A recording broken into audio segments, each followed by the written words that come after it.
Well, good morning, everybody. And it is a great privilege to open up today's Hackcelerator. Now, let me start by echoing some of the comments already made by Queen Maxima and by Michael.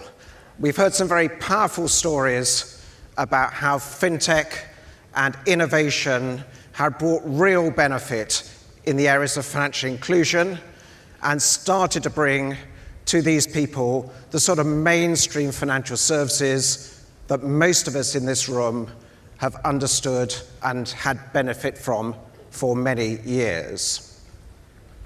But I think that is just one area of the profound impact that the FinTech movement is having on the whole financial services landscape. Now, I spend a lot of time in Asia. For me, this is the global laboratory for trends in financial services. So if we think of the emergence of platform-based businesses, of payments innovation, of integration of payments into social messaging and into social media, if we think about the emergence of new utilities for KYC, for authentication, if we think about blockchain innovation, very often it's in this region that those trends are moving fast and often facilitated by enlightened regulators such as the MAS. So I always leave the region energized and inspired by what's going on. But my home is in Europe, and I spend a lot of time in Europe and in North America.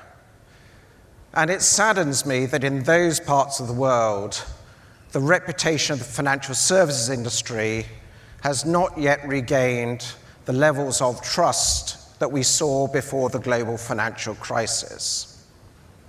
And I think that's a problem because it holds back the development of financial services. And if we want prosperous economies and prosperous societies, we need vibrant, efficient, and fair financial services. So maybe credit, whether that is microcredit for farmers or micro businesses, or large credits for large corporations. We need it to hedge price volatility. We need to insure against risks. Today's risks, whether that is health or life, or tomorrow's risks, such as the emergence of significant cyber threats. We need it for savings, whether that is tomorrow's rainy day fund or whether that is for security and well-being in old age. And as we've heard, we need it for payments, fast, transparent, efficient payments. And I don't think those can thrive unless we have trust and a high reputation for the industry. So where we have it today, we really need to hold on to it. And where we don't, we need to restore it. And this is where I think the FinTech movement has done a real service to the whole of the financial services industry to help that rehabilitation. So we've heard about the financial inclusion agenda, initiatives to help reach 2 billion people who don't have those financial services today. But another huge area of impact has been to put the customer back at the center of the industry.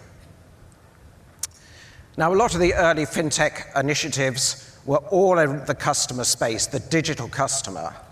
And it is that relentless focus on the customer proposition, customer convenience, customer personalization, customer speed of response that I think has raised the game for the whole of the financial services industry. I don't think I can think of a single large bank, large insurer, large asset manager that isn't busy re-engineering its end-to-end processes to make them customer-centric, challenging its business model to make it more customer-centric, or thinking about the way it makes decisions, and particularly the speed of those decisions, to make life better for customers. It may have been an unintended benefit of FinTech innovation, but it's been a really significant benefit for customers and for the industry. But of course, the industry also has a lot of pain points still, whether it's around the cost of running organizations to the high quality that's expected, the cost of compliance, financial crime. Well, we're now seeing a whole new set of emerging enablers around those areas. So to help us with regulation, transparency, reporting, financial crime, client onboarding, AML, natural language processing, AI, if we can take some of these new enablers, and you'll see some of those solutions today, and we can scale them, then it can have a significant impact on the cost and complexity. And if we get that right, that means more resources released back for more products, more services, and serve economies more effectively. So I think that's a pretty good scorecard. More reach to customers, customers back at the center of the industry, and making sure that the industry is more effective and more efficient. Now, I think it's been a little bit of a case of the tail wagging the dog here, but I think the dog needed a good shake-up. It's much healthier for it, and so that's been a great contribution from the FinTech movement. Now, I know that innovation is not easy. It doesn't just take vision and insights. It takes courage, tenacity, perseverance, a lot of hard work. So I hope for all of those here who are involved in that innovation, you are not only getting business benefits for yourself and business opportunities, but you're getting satisfaction from the way you have raised the game for the whole of the financial services industry. But of course, things don't stand still, and the speed of movement continues to amaze me. If we were here 5 years ago, we'd have been talking about FinTech. Then we had all the derivations of InsurTech, RegTech, TradeTech. Then we started to talk about TechFin.